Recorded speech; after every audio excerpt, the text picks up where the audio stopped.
हे guys, नमस्ते and welcome welcome back to my new vlog. तो ये जो वीडियो है वो कल के वीडियो का ही कंटिन्यूएशन है। कल का वीडियो मैंने आधा ही छोड़ दिया था क्योंकि काफ़ी बड़ा हो रहा था। तो बहुत देर मैंने आपसे गपशप करी थी, काफ़ी टाइम बाद में करीबन 5 या 6 मिनट तक मैंने आपसे अच्छे से बातें करी थी। और फिर उसके बाद मैं घड़ी में देखा तो 8:20 हो रहा था और फिर मैं आई थी सीधे किचन में, क्योंकि यहाँ मुझे करनी है लंच की तैयारी। तो मुझे बनानी है मिक्स दाल। तो मिक्स दाल मैंने मॉर्निंग में ही, मतलब जब मैं उठी थी ना उस टाइम पे ही मैंने भिगो दी थी। तो अभी करीबन हो गया इसको 1.5-पौने 2 घंटा हो गया है। तो अभी बस दाल जो है वो 1 से 1.5 सीटी में पक जाएगी। और ये पहले से जो भिगोई हुई दाल होती है ना वो खाने में बड़ी टेस्टी लगती है। जल्दी तो पकती है लेकिन खाने में बड़ी अच्छी लगती है। तो यहाँ पर एक तरफ मैं दाल चढ़ाऊँगी। और हाँ, उसके पहले मैंने इसके पहले वाले व्लॉग में मैं बताना भूल गई थी कि मैंने मलाई का जो डब्बा था ना वो भी बाहर निकाल दिया था। और आज है ना मलाई का घी तो बनाऊँगी ही, साथ में एक चीज़ और बनाऊँगी उससे, जो मैं पहले नहीं बनाती थी लेकिन आप लोगों ने ही मुझे बताया, काफ़ी टाइम से आप लोग कमेंट कर रहे थे तो मैंने सोचा कि चलो ट्राई करते हैं। तो यहाँ पर एक तरफ मैंने मक्खन जो है वो चढ़ा दिया है, तो और दाल जो है वो भी मैंने चढ़ा दी है। और हाँ, ये चीज़ बोल रहे थे आप लोग कि जब आप मक्खन निकालने के बाद में वो जो दूध बच जाता है, जिसको कि मैं हमेशा फेंक देती हूँ, तो खैर मुझे पसंद नहीं आता है, लेकिन कई दिन से कमेंट आ रहा था, मैंने सोचा कि चलो आज तो ट्राई करते हैं। तो जो दूध बच गया था ना उसको मैंने रखा था गरम, और उसके अंदर मैंने थोड़ा सा विनेगर डाला। तो लिटरली मैं इतनी शॉक्ड रह गई थी ना देखकर कि इतना सारा पनीर निकल गया उसके अंदर से। तो मैं इसको हमेशा फेंक देती हूँ क्योंकि मुझे लगता है कि शायद काफ़ी दिन की मलाई हो गई है, 10-12 दिन की ना, तो उसमें से स्मेल आती है। लेकिन ऐसा कुछ भी नहीं है। जो ये निकला निकला था ना पनीर, वो काफ़ी फ्रेश था एकदम, जैसे हम नॉर्मल जो एकदम तुरंत दूध को फाड़ के बनाते हैं ना, बिल्कुल वैसा ही इसका टेस्ट था और वैसी ही स्मेल आ रही थी। तो मैं तो सही में इतनी खुश हो गई। और आप सभी को दिल से धन्यवाद कि यार इतनी प्यारी प्यारी चीज़ें आप लोग है ना सिखा देते हो। और इसीलिए पता है मैं बोलती हूँ कि आप लोग है ना वीडियोज़ देखते हो अगर ना, तो आपको कहीं पर कुछ भी ऐसा लगता है ना तो मुझे कमेंट कीजिए। कुछ अच्छी अच्छी चीज़ें ना मैं भी सीखना चाहती हूँ आप सबसे। तो यहाँ पर ये देखो पनीर को मैंने पहले स्ट्रेनर में स्ट्रेन करा था। मुझे लगा कि शायद थोड़ा सा ही होगा तो मैं जाली में ही उसको सेट कर दूँगी, लेकिन फिर ये ज़्यादा था तो इसको फिर मैंने कपड़े में निकाल दिया है। और अब इसके ऊपर मैंने रख दिया है ये चकला। तो इसको 10 मिनट रहने दूंगी तो ये सेट हो जाएगा। तो चलिए, आज एकदम फ्री वाला पनीर जो है मेरा बन चुका है।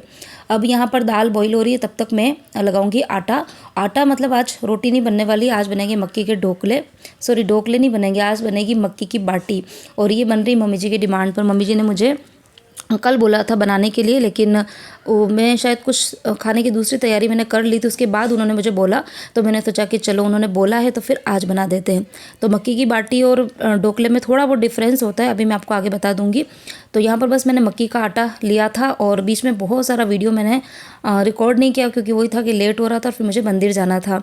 तो आटे के अंदर मैंने कोई मसाले वसाले नहीं डाले थे, खाली नमक पापड़ खार डाला था और फिर नॉर्मल अपना आटा लगता है वैसे आटा लगा दिया। और फिर उसकी गोल गोल बाटी जो है वो बना के और उसको मैंने इडली कुकर में स्टीम किया पहले 20 मिनट तक। और स्टीम करने के बाद में फिर मैंने यहाँ बाटी कुकर में उसको अच्छे से सेक लिया। तो ढोकले जो होते हैं उसके अंदर कुछ मसाले पड़ते हैं और उसको सेका नहीं जाता है, उसको खाली स्टीम करके तवे में हल्का सा फ्राई करके खा लेते, मतलब हम लोग खा लेते हैं। लेकिन यहाँ पर इसको बाटी की जैसे सेका जाता है। तो यहाँ पर हमारी ये मक्की की बाटियाँ जो है वो बनकर रेडी हो चुकी है। और बस इसके ऊपर अब तेल वेल डाल के और अच्छे से खाएंगे हम लोग। अभी आपको मैं प्लेटिंग करके भी बताऊंगी। तो सर्दियों में, मतलब मैं वही हमेशा आपको बोलती हूँ कि सर्दियों में खाने पीने के बहुत मज़े हैं। एक ही चीज़ से हम ना अलग अलग वेराइटीज़ जो है वो बनाकर खाते हैं, खाने में बड़ा अच्छा लगता है।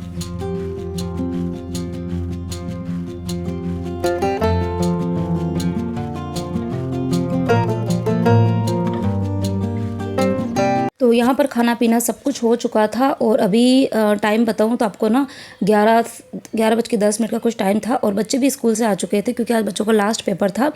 और आज मेरी हाउस हेल्पर नहीं आने वाली, ये भी मैंने आपको लास्ट वीडियो में बताया था। तो मेरा मतलब यही था कि जिस दिन मेरे हाउस हेल्पर नहीं आती है ना, उस समय मैं किचन के जो काम होते हैं ना वो पहले निपटा देती हूँ।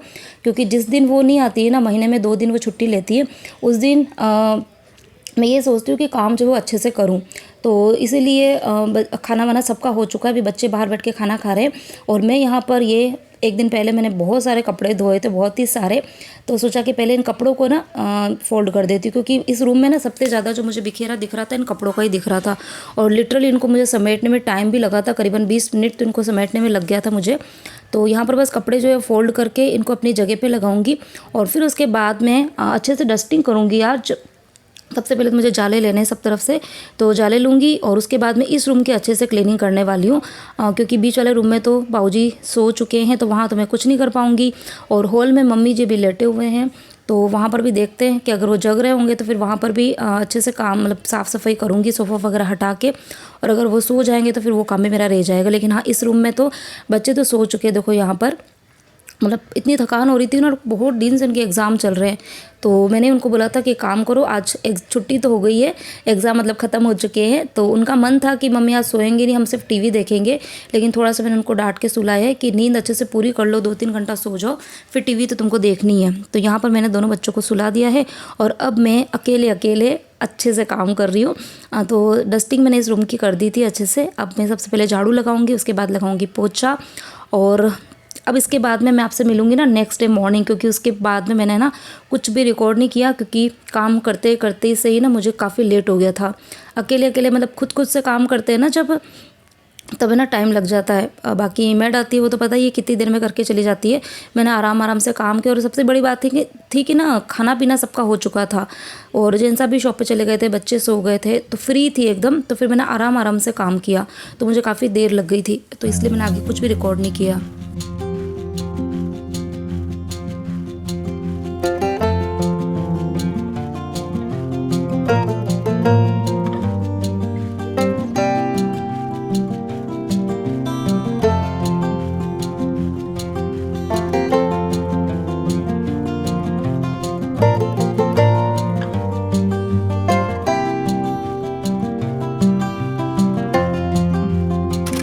और यहाँ अब मैं आप सबसे मिल रही हूँ नेक्स्ट डे मॉर्निंग। तो सबसे पहले आप सभी को very very very good morning. सुबह के 8 बजे का टाइम हो रहा है और बाहर तो आप नज़ारा देख सकते हैं कि सुबह सुबह की धूप बड़ी प्यारी लगती है।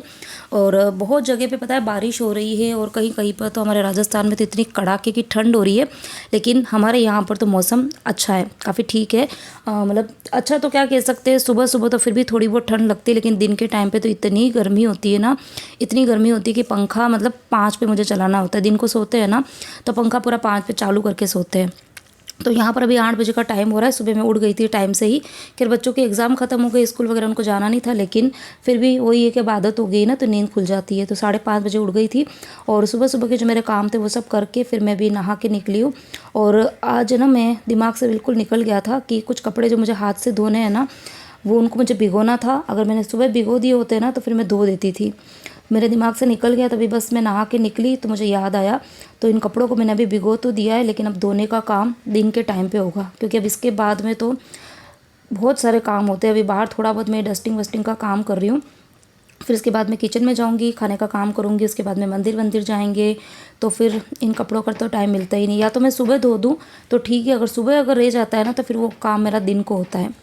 तो यहाँ पर बिस्तर वगैरह जो थे वो तो फ़ोल्ड सब ने अपने अपने हिसाब से कर दिए थे। छुट्टी होती है ना तो उस दिन बच्चे अपने खुद के बिस्तर खुद से फ़ोल्ड कर देते हैं, लेकिन फिर बेड को थोड़ा सा मुझे सेट करना था तो वो मैंने किया। और हाँ, आज विहान उसके पापा के साथ में मंदिर गया हुआ है, और परी को मैंने आज थोड़ा सा लेट उठाया था क्योंकि ये मेरे साथ में मंदिर जाएगी ना, इसीलिए। तो यहाँ पर अभी मैडम अपने खुद के लिए चाय बना रही है क्योंकि ये खुद लेट उठी है।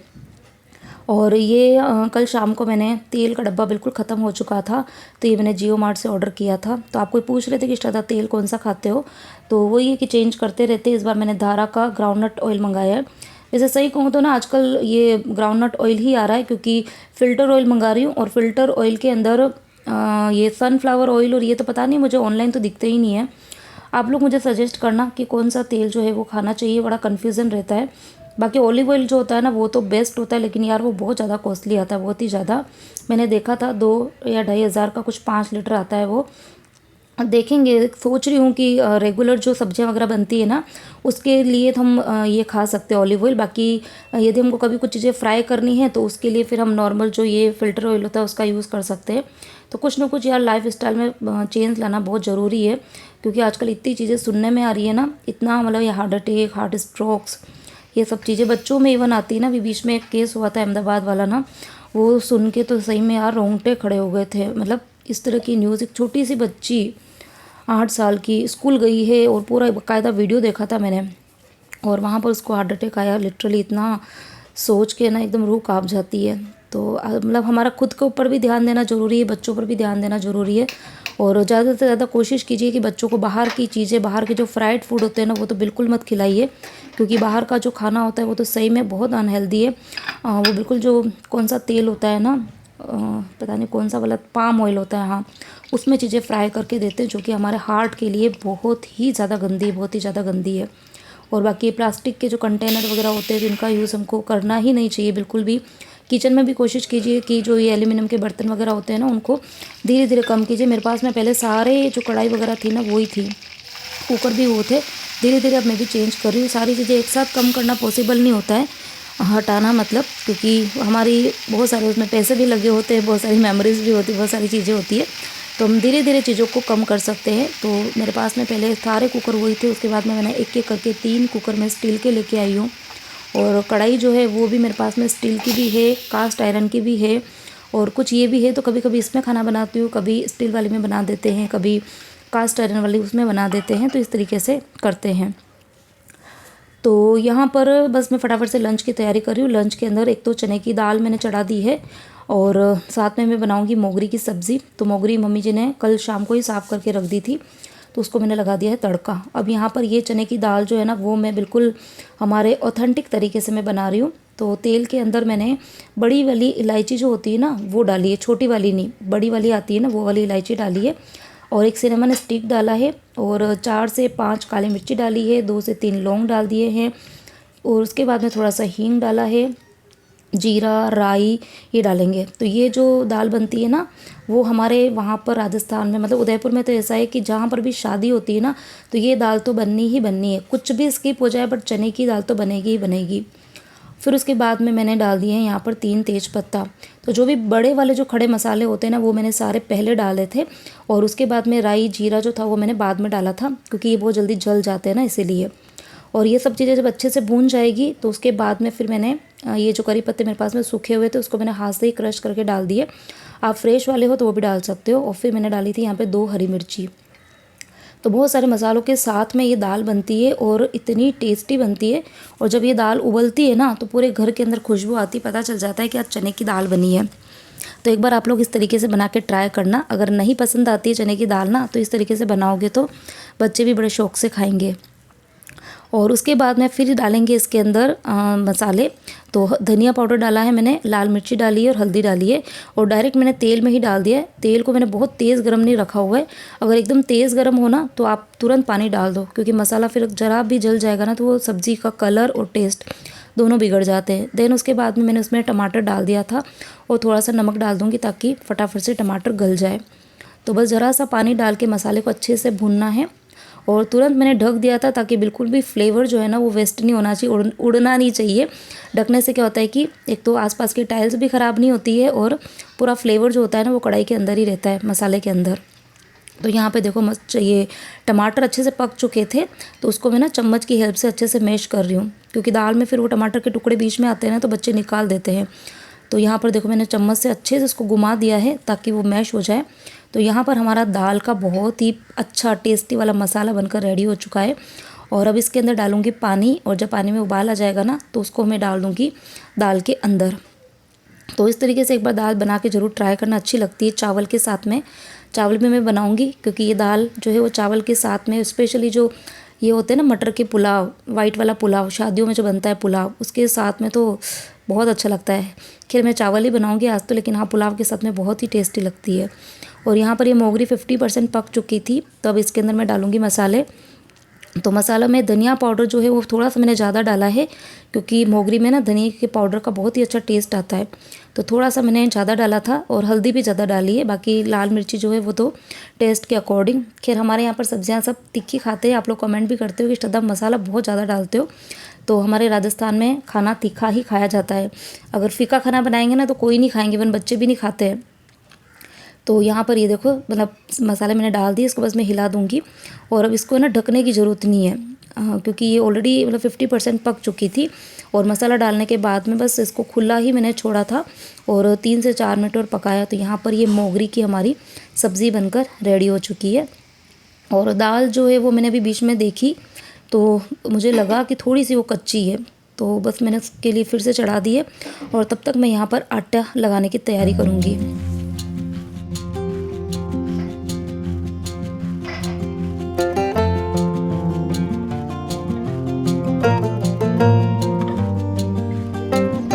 मुझे किसी ने ये पूछा था कि श्रद्धा आटा जो है वो आप इतना कम लगाते हो, घर में इतने सारे लोग हैं तो आटा आपको ऐसा देख के लगता है कि कम लगाती हूँ, कम कुछ नहीं लगाती हूँ, मैं एक्स्ट्रा आटा नहीं लगाती हूँ। बहुत सारे लोग हैं ना सुबह आटा ज़्यादा लगा के और उसी आटे का यूज़ शाम को करते हैं, तो हमारे यहाँ पर ऐसा रिवाज ही नहीं है। कोई भी सुबह का अगर आटा होता है ना तो उसकी जो रोटी होती है ना वो देख के ही पता चल जाती है कि ये आटा जो है वो पुराना है, बासी है, क्योंकि उसका कलर बिल्कुल अलग ही आता है। और फ्रेश आटे की जो रोटियां होती है ना वो बिल्कुल वाइट बनती है, अच्छी बनती है। तो कोई भी नहीं खाता है और खाना भी नहीं चाहिए। एक्चुअली ना गैस की प्रॉब्लम भी होती है। अगर आपने आटा मतलब 2 या 3 घंटा पहले भी लगा के रखा हुआ है और उसकी अगर आप रोटी बना के खाते हो ना रेगुलर, तो फिर आपको ना डाइजेशन की प्रॉब्लम्स होती है। ये चीज़ आप देखना, तो ऐसा बिल्कुल भी नहीं करना चाहिए। बहुत सारे लोग आटा लगा के फ्रीज में रख देते हैं, उसको 1-2 दिन तक यूज़ करते हैं, तो ऐसा बिल्कुल भी नहीं करना चाहिए। और इसीलिए पता है आजकल ये गैस की प्रॉब्लम छोटे छोटे बच्चों में तक होने लग गई है। तो उसका यही रीज़न है कि थोड़ा सा खाने पीने अपनी लाइफ स्टाइल को चेंज करना बहुत ज़रूरी है। जो पुराने हमारे बड़े बुजुर्ग बोलते थे ना तो हर चीज़ें सही बोलते थे। आजकल पता नहीं लोगों ने अपने आप को इतना बिजी कर दिया है कि उन चीज़ों को हम है ना इग्नोर करते हैं। अगर हमारे बड़े बुजुर्ग बोलते भी है ना तो हम उस चीज़ को ऐसा बोलते हैं ना कि हमारे पास टाइम ही नहीं है, जबकि ऐसा कुछ नहीं है, टाइम तो निकल जाता है। लेकिन ये कि हमने उनकी बातों को बिल्कुल भी अनसुना कर दिया है, तो ऐसा नहीं करना है। खाने पीने पर तो स्पेशली हमको ध्यान रखना ही है, क्योंकि ये सारी चीज़ें हमारी हेल्थ को डायरेक्ट अफेक्ट करती है ना, इसीलिए। तो यहाँ पर ये देखो आटा लग चुका है और ये आटा भी 1 घंटा रहेगा, क्योंकि अभी तो मंदिर वंदिर जाऊँगी या फिर आने के बाद रोटी बनाऊँगी, तो फिर जब तक आटा अच्छे से सेट हो जाएगा। मैंने तेल लगा दिया है और यहाँ पर बस जो दाल का मसाला था वो भी पक चुका था, पानी डाला तो वो भी बॉईल हो गया था। और यहाँ पर मैंने 2 सीटी ली थी, तो यहाँ पर दाल जो थी वो अच्छे से पक चुकी है। तो बस ऐसे ही दाल मुझे डालनी है, ना ज़्यादा गली हुई और ना ज़्यादा कड़क खड़ी दाल नहीं डालनी है। तो बस इस दाल को इसके अंदर डाल दूँगी, तो यहाँ पर हमारी दाल जो है वो भी बनकर रेडी हो जाएगी। और अभी बस घड़ी में देखा तो 9:20 का टाइम हो गया था। तो पूरा 1 घंटा मुझे लगा था, छोटे मोटे बाहर के भी काम किए, इधर खाने की तैयारी भी करी और बीच में थोड़े बहुत बर्तन पड़े थे तो वो भी मैंने साफ़ किए थे। तो अभी बस फटाफट से एक बार ड्रेस जो है वो चेंज करूँगी। और आज बहुत दिन बाद में मैंने ना टी-शर्ट और ये पैंट डाला है, क्योंकि अभी मम्मी जी बाबूजी घर पे नहीं है ना, मंदिर गए हुए हैं, तो मैंने सोचा कि चलो कुछ देर के लिए पहन लेते हैं, तो थोड़ा सा अच्छा लगता है ना। बहुत दिन से पहना नहीं था, वो आए तब से मैंने पहने ही नहीं थे, क्योंकि उनके सामने चलता नहीं है ना, इसीलिए। तो अभी बस ड्रेस वगैरह चेंज यहाँ पर मैंने कर दी है। और हाँ, जल्दी जल्दी में सुबह मैंने ना हाथ पैरों पे ये नहीं लगाया था लोशन। तो मुझे किसने पूछा था आप हाथ पैरों पे कौन सा लोशन लगाते हो, तो ये निविया का लोशन लगाती हूँ। ये अभी स्पेशली ना विंटर्स के लिए यही है, तो ये वाला काफ़ी मुझे अच्छा लगता है कि स्मेल भी काफ़ी अच्छी है और काफ़ी लंबे टाइम तक हाथ पैर सॉफ्ट रहते हैं। तो स्पेशली एड़ी वगैरह पर तो लगाती हूँ, हाथों पर अच्छे से मैंने लगा दिया है। और बस अब मैं जाऊँगी मंदिर, और इसी के साथ में इस व्लॉग को करते हैं यहीं पर एंड। उम्मीद करती हूँ आप सभी को मेरा ये आज का वीडियो अच्छा लगा हो तो वीडियो को लाइक कर देना। आप सभी से रिक्वेस्ट है, आजकल पता नहीं मेरे व्यूज़ इतने डाउन हो गए हैं, मतलब कुछ पता ही नहीं चल रहा कि हो क्या रहा है मेरे चैनल के साथ में। तो आप सभी के सपोर्ट की मुझे बहुत बहुत बहुत ज़्यादा नीड है। जो भी मेरे वीडियोस देखते हैं तो प्लीज़ आप मेरे वीडियो को पहले लाइक कीजिए, उसके बाद में एक छोटा सा कमेंट्स कीजिए, अपने फ्रेंड्स फैमिली ग्रुप में शेयर करो, और बस इससे ज़्यादा तो मैं कुछ नहीं कह सकती हूँ। और चैनल पर अगर नए हो तो चैनल को सब्सक्राइब ज़रूर कर देना, ठीक है। तो मिलती हूँ एक और इंटरेस्टिंग वीडियो के साथ में। Till then bye bye.